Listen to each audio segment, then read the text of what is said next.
मैं अखिलेश मिश्रा आप लोगों के लिए फिर आज एक नया टॉपिक लेके आया हूँ। कल आकाश दर्शन के विषय में सौर मंडल के बारे में हम लोगों ने चर्चा किया था। आज मैं तारे एवं तारा मंडल के बारे में बात करूँगा। ये तारे कौन से हैं? कल हम आकाश गंगा के बारे में बात किए थे कि आकाश गंगा सब तारों का एक समूह है और आकाश में देखने में सभी पिंडों में तारे सबसे अधिक आकर्षक हैं। ये एक ऐसे खगोलीय पिंड हैं जो लगातार प्रकाश एवं ऊष्मा उत्सर्जित करते रहते हैं। सूर्य पृथ्वी का निकटतम तारा है। दिन के समय आकाश में सूर्य के प्रकाश के कारण अन्य तारे दिखाई नहीं देते। अधिकांश तारे पृथ्वी से इतनी अधिक दूरी पर हैं कि उनके प्रकाश को पृथ्वी तक पहुंचने में लाखों वर्ष लग जाते हैं। तारों की दूरियां प्रकाश वर्ष में दर्शाई जाती हैं। प्रकाश वर्ष क्या है? प्रकाश लगभग 3 लाख किलोमीटर प्रति सेकंड की चाल से एक वर्ष में जितनी दूरी तय करता है उसे प्रकाश वर्ष कहते हैं। तो प्रकाश वर्ष क्या है? दूरी का एक मात्रक है। इसका मान जितना भी है ये समझ सकते हैं कि 3 लाख किलोमीटर प्रति सेकंड प्रकाश की चाल होती है। उस हिसाब से एक साल में इस स्पीड में प्रकाश जितनी दूरी तय करता है हम उसी को क्या बोलते हैं? प्रकाश वर्ष बोलते हैं।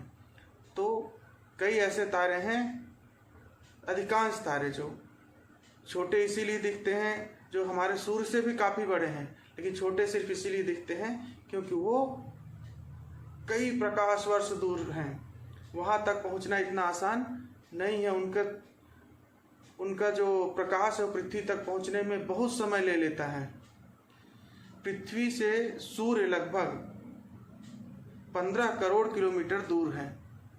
सूर्य के प्रकाश को पृथ्वी तक पहुंचने में लगभग 8.5 मिनट का समय लगता है या 8 मिनट 30 सेकंड का समय लगता है। इसलिए हम कह सकते हैं कि पृथ्वी से सूर्य लगभग 8.3 प्रकाश मिनट दूर है। सूर्य के बाद पृथ्वी के सबसे निकट का तारा अल्फा सेंटोरी है जो लगभग 4.3 प्रकाश वर्ष दूर है। इसका मतलब यह है कि अगर अल्फा सेंटोरी से कोई प्रकाश पृथ्वी की ओर चलता है तो उसे 8.7 साल लग जाएंगे यहाँ पहुँचने में, और सूर्य से कितना लगता है? मात्र 8.3 मिनट। जबकि सूर्य कितना किलोमीटर दूर है? 15 करोड़ किलोमीटर, और 4.3 प्रकाश वर्ष लगता है अल्फा सेंटोरी का जो सबसे पास का तारा है। सबसे चमकीला तारा साइरस पृथ्वी से लगभग 8.7 प्रकाश वर्ष दूर है। साइरस से भी पृथ्वी पर प्रकाश पहुंचने में 8.7 प्रकाश वर्ष यानी 8.7 वर्ष लग जाएंगे। आकाश में अनगिनत तारे दिखाई देते हैं। ध्यान से देखने पर आपको तारों की एक धुंधली पट्टी उत्तर से दक्षिण की ओर दिखाई देगी। इसे आकाश गंगा कहते हैं। ब्रह्मांड में तारों के ऐसे कई समूह अर्थात कई आकाश गंगाएं हैं। हमारी आकाश गंगा ब्रह्मांड की लाखों आकाश गंगाओं में से एक है। इसी आकाश गंगा में हमारा सौर परिवार स्थित है। सूर्य सहित सभी तारे किसी न किसी खगोलीय पिंड या पिंड समूह की तीव्र गति से परिक्रमा कर रहे हैं, किंतु अत्यधिक दूरी पर स्थित होने के कारण इनके बीच की दूरी में होने वाले परिवर्तन का बोध हमें नहीं होता है। इतनी दूरी में हमें पता नहीं चलता कि ये घूम रहे हैं, परिक्रमा कर रहे हैं। हमें तो पता है कि पृथ्वी अपने अक्ष के चारों ओर पश्चिम से पूर्व की ओर घूम रही है, जबकि तारे हमें पूर्व से पश्चिम की ओर गति करते प्रतीत होते हैं। किंतु उत्तर दिशा में स्थित एक तारा हमें स्थिर प्रतीत होता है। इसे हम ध्रुव तारे के नाम से जानते हैं। पृथ्वी के घूर्णन अक्ष पर स्थित होने के कारण ध्रुव तारे की स्थिति पृथ्वी के किसी भी स्थान के सापेक्ष नहीं बदलती दिखाई देती है। ये हमेशा उत्तर दिशा में ही दिखाई देता है। लंबे समय से दिशा ज्ञात करने के लिए ध्रुव तारे का उपयोग किया जाता रहा है। अगर हम इसको इस तरह से देखेंगे कि ध्रुव तारा कैसे है, उत्तर की ओर दिखाई देता है, बहुत चमकीला है, तो इसके लिए हम बृहद सप्तर्षि तारे को, जो सप्तर्षि हम बोलते हैं, 7 तारों का एक समूह है जिसमें 4 एक खाट के पाए जैसे हैं और 3 उसके पूंछ या कह सकते हैं पतंग के जैसे हैं।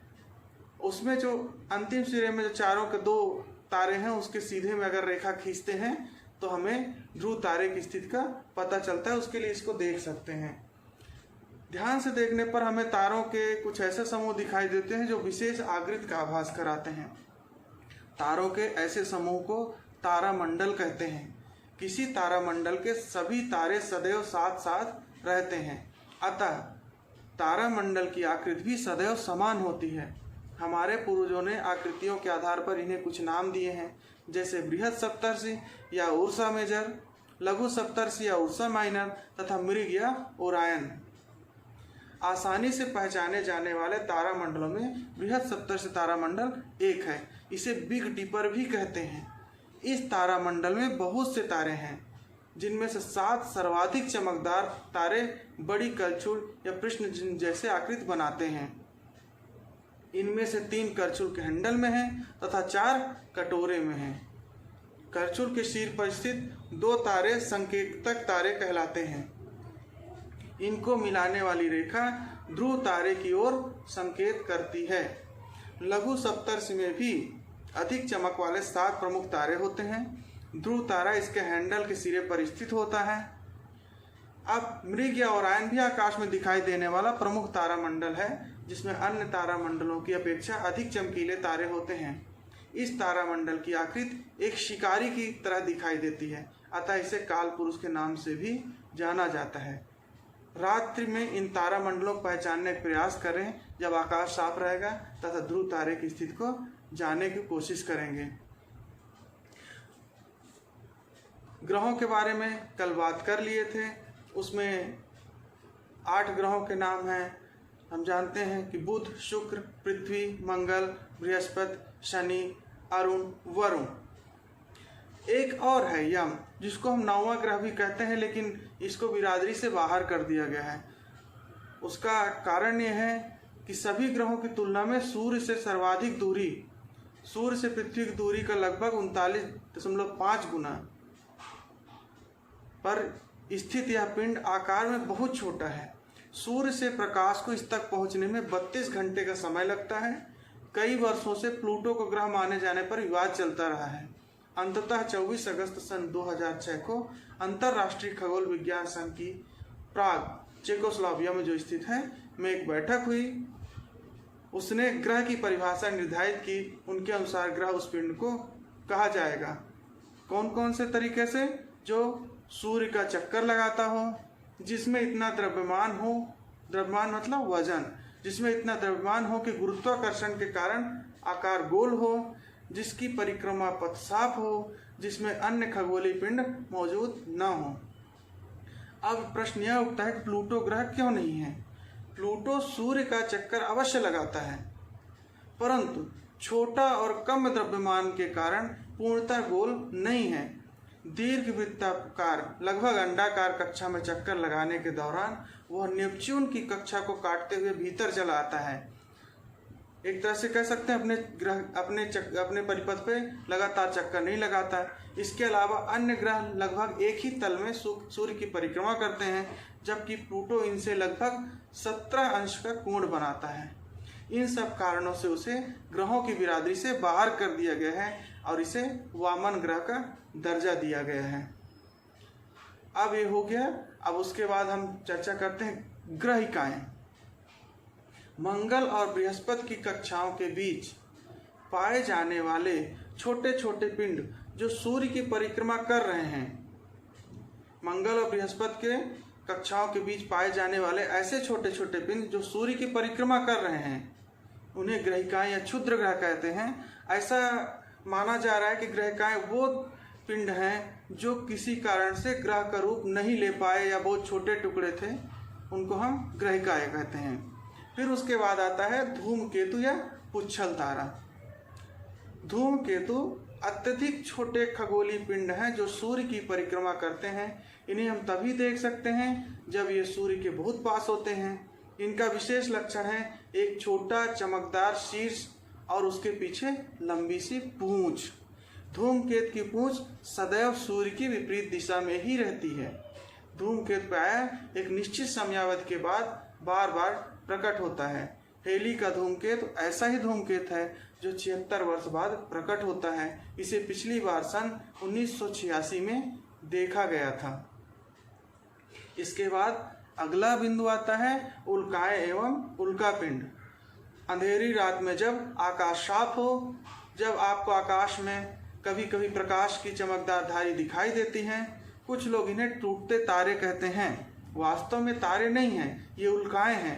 उल्का एक छोटा आकाशीय पिंड होता है जो सूर्य की परिक्रमा करता रहता है।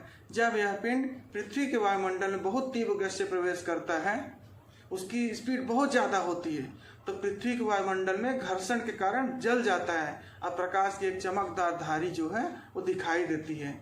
कुछ उल्काएं वायुमंडल में पूरी तरह नहीं जल पाती तथा उनका कुछ भाग पृथ्वी पर बिना जले गिर जाता है। उल्का के इन बिना जले पिंडों को ही उल्का पिंड कहते हैं। फिर सौरमंडल में विभिन्न ग्रह एवं उपग्रह अपने अपने परिपथ में एक दूसरे गति एवं मार्ग में अवरोध पहुंचाए बिना करोड़ों वर्षों से निरंतर सूर्य की परिक्रमा कर रहे हैं। क्या हमारा व्यवहार भी इसी तरह का है? क्या हम अपने समुदाय के सदस्यों के साथ उन्हें बिना नुकसान पहुंचाए समन्वय स्थापित कर शांतिपूर्ण जीवन जी रहे हैं? हमें इस पर विचार करना चाहिए ताकि समुदाय के सभी सदस्य शांतिपूर्वक जीवन जी सकें। इस भाग से हम लोगों ने तारों के और सौरमंडल के बारे में बहुत कुछ जाना। अब अगले वीडियो में कुछ और नया लेके आएंगे। तब तक के लिए धन्यवाद।